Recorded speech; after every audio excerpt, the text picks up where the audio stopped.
நல்லா கவனிங்க. இந்த பொறுமைக்கு சில உதாரணங்களை சொல்றாங்க, நல்லா கவனிங்க. ஆண்டவருடைய சமூகத்துல அற்புதத்தை செய்தவர்கள் பொறுமையோடு காத்திருந்தார்கள். ராஜாக்கள் 4ஆம் அதிகாரத்தை வீட்டுல போய் வாசிங்க. பாருங்க, 2 பிள்ளைகளை பிடிச்சிட்டு போற அளவுக்கு ஒரு ஊழியக்காரர் இறந்துட்டு போயிட்டாரு, கடன் இறந்து போயிட்டாரு. 2 பிள்ளைகளை பிடிச்சு போன எந்த அளவுக்கு கடன் பாருங்க. அந்த பட்டணத்துக்குள்ள யார் வரா? 2 ராஜாக்கள் 4ஆம் அதிகாரத்துல ஒரு ஊழியக்காரர் ஒருவர், யாரு?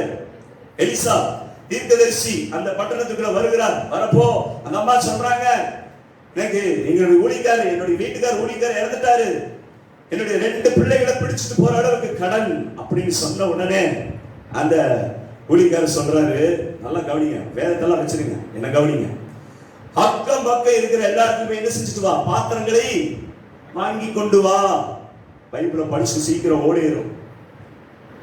இப்ப தெரிஞ்சவங்க, அண்ணன் தெரிஞ்சவர்கிட்ட நான் போய் கேட்கிற ஒரு பாத்திரம் தானே, பாத்திரத்தை கொடுங்க அப்படின்னு கேட்கிறேன். அவர் ஏன் எதுக்கு கேட்பாரு? கேட்க மாட்டார். கவனிங்க, கேட்பாரா? கேட்க மாட்டார். அண்ணனுக்கு நல்லா தெரியும். ஆனா நீங்க உங்க வீட்டுல இருந்து ஒரு பாத்திரம் கேட்பாரா? கேட்க மாட்டாருங்களா? உங்க வீட்டுல ஒவ்வொரு வீட்லயும் போறேன். ஆனா அது கிராமம். பாருங்க, நல்லா கவனிங்க.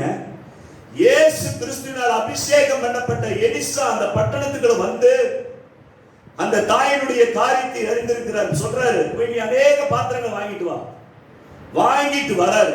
அந்த அம்மா போய் ஒவ்வொன்னா ஒவ்வொருத்தையும் சொல்லி மறைச்சு எதையாவது சொல்லி என்ன செய்யணும்?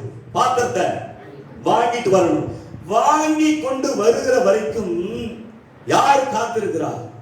அற்புதத்தை செய்கிற எலியா தீர்க்கதரிசி காத்து கொண்டிருக்கிறார். ஒரு அலையிலே சொல்லுங்களேன், அல்லேலூயா.